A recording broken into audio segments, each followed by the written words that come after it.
Hello, welcome to version 8.1. In this presentation, I will discuss the many ways in which CoolTrade software can take profits, and particularly in this version, we'll discuss a few of the new advanced ways that the software uses to take profits. However, before going into the profit-taking methods, let's take a quick look at how positions are opened.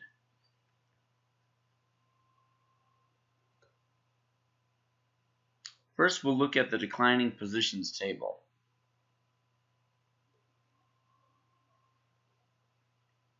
As you can see, this table is built to account for a 100% drop in each stock's price. We have 100% of entry price here. There's the current price of this particular symbol.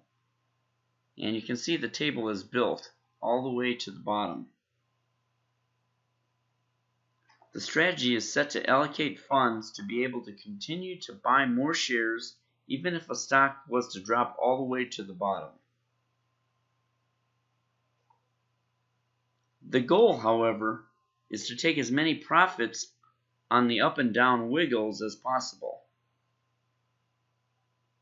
Even if the stock price declines, we can continue to buy more and trade it at the lower prices. But to do so without accumulating this many shares or lots. We don't want to just have 10 lots all the way to the bottom if we can get away with it. We really want to be up in this area, buying and selling, letting the stock come down a little, and then buying and selling more and more and more. We don't want to just get all the way to the bottom too quickly anyways.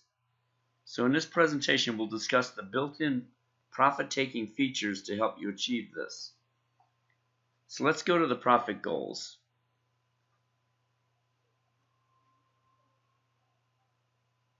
One way to take profits is on the Exit Rules tab.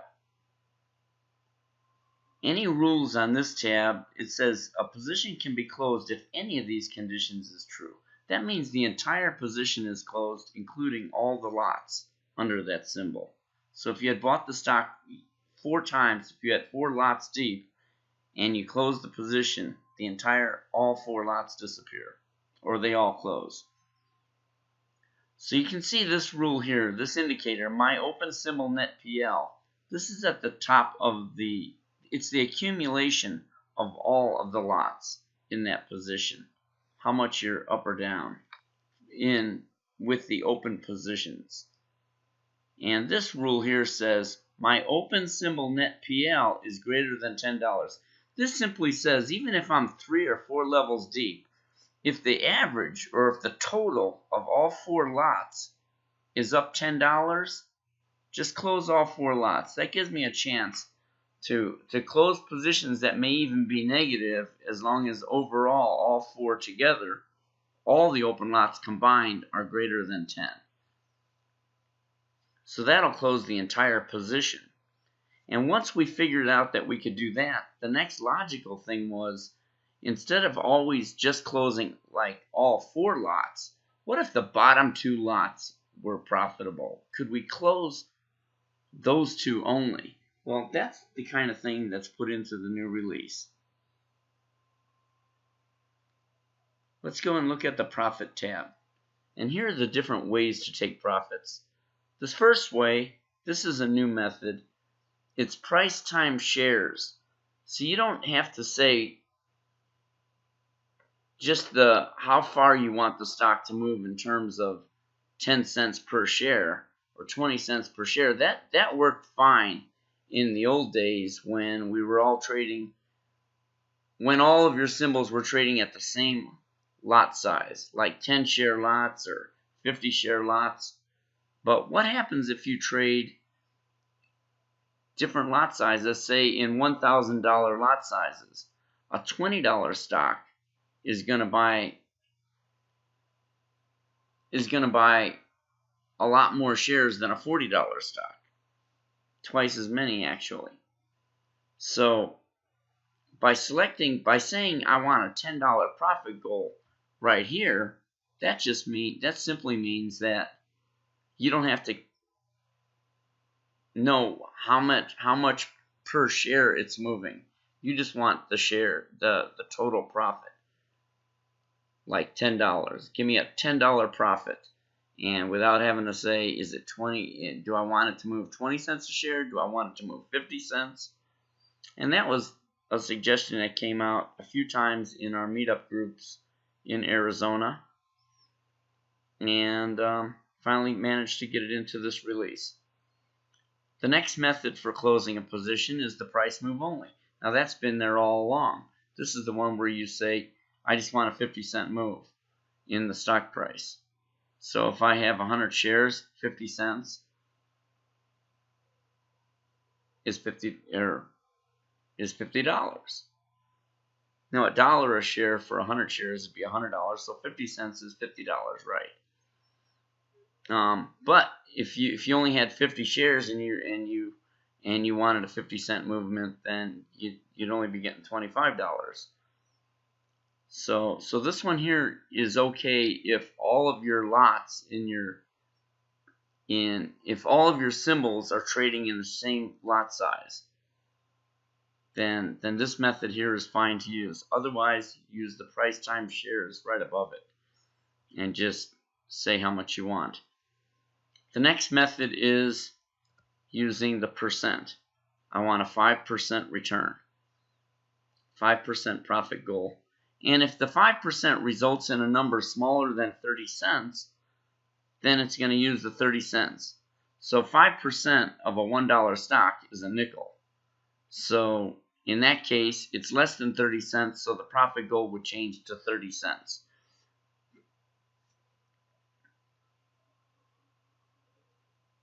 And then once the profit goal has been reached, it looks for the pullback in the stock price. For instance, give me a 5-cent pullback. And really, it doesn't matter how many shares you're trading at that point. In this case, you're just going to say how much it has to pull back. It's a trailing stop loss that only kicks in after you've reached your goal. And most people use the fixed amount, 5 cents, but you can also use a percent here. For instance, 1%.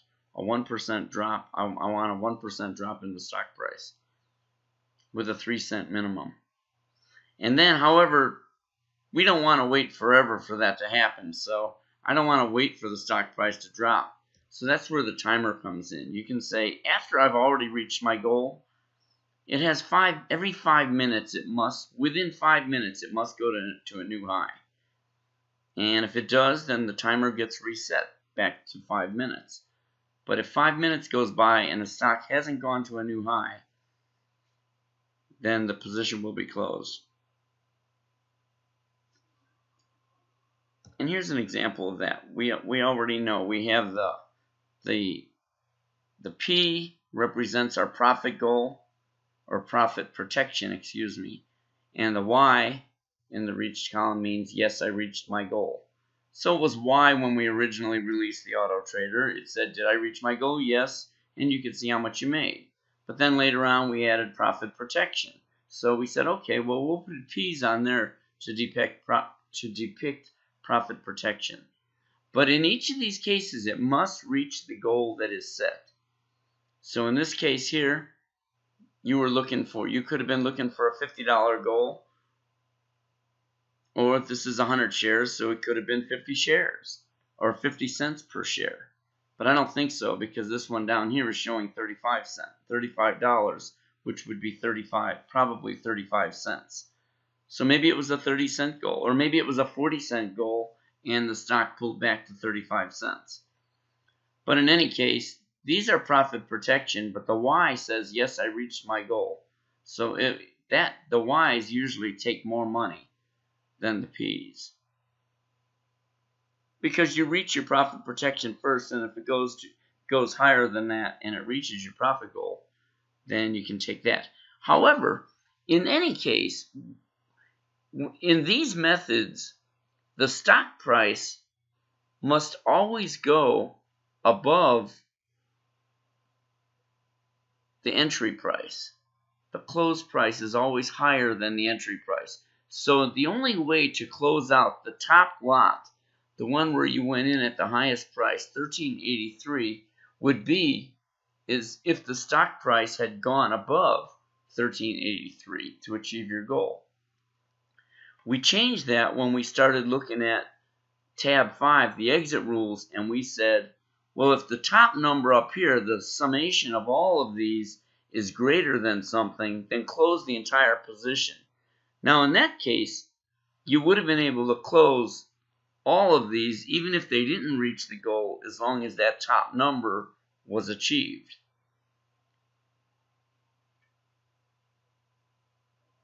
But let's look at some of these where they're not all the way up like this.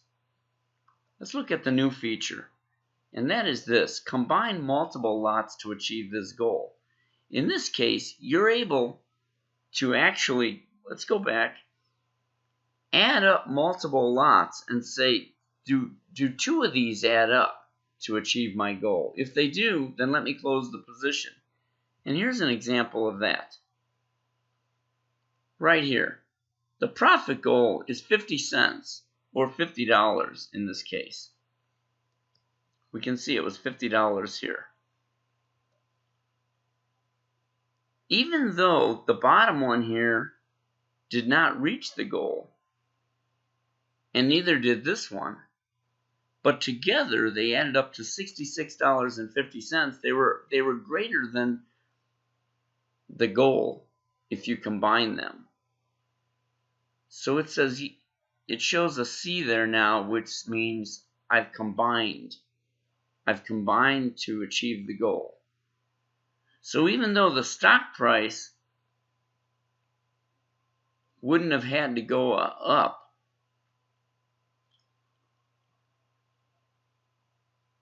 enough for any one of these to achieve the goal,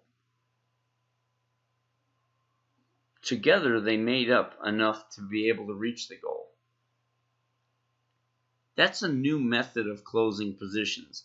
What we could have also done on tab 4 is we could have said,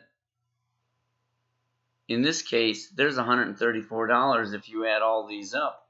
We could have said, give me a $100 goal, and it could have closed the entire position.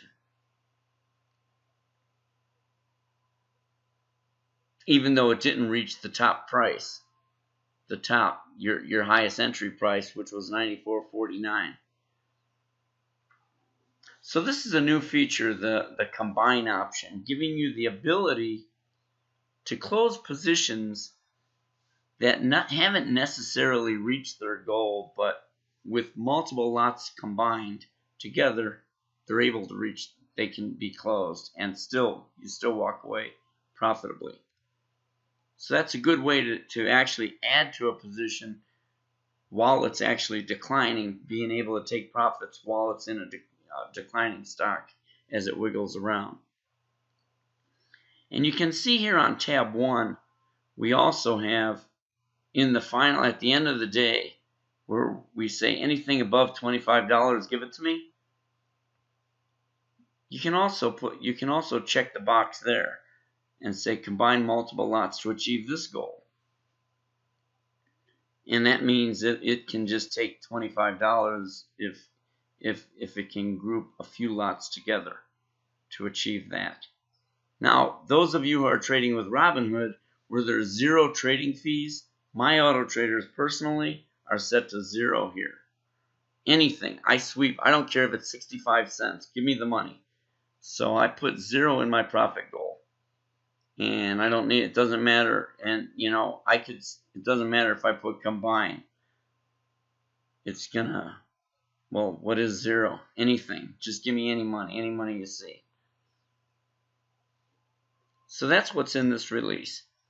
And finally, in the auto trader itself, we always had this feature right here that you check a box to say reserve enough funds needed to purchase the max shares set in the strategy. That used to be a feature you just turned on.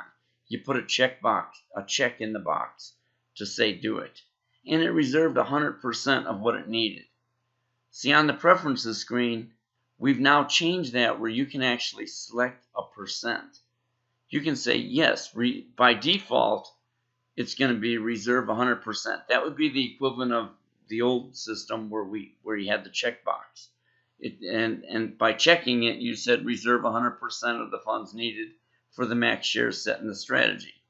And you can see here it reserved 100%. But if you want to change that, you click Edit, go back to the Preferences screen, and let's say I set it to 75%. Now on 75%, down below here we can see it. Reserving 75%, it only reserves $10,758, which is 1/4 or 3/4, I should say, of the original amount of 100% of what it needed to reserve.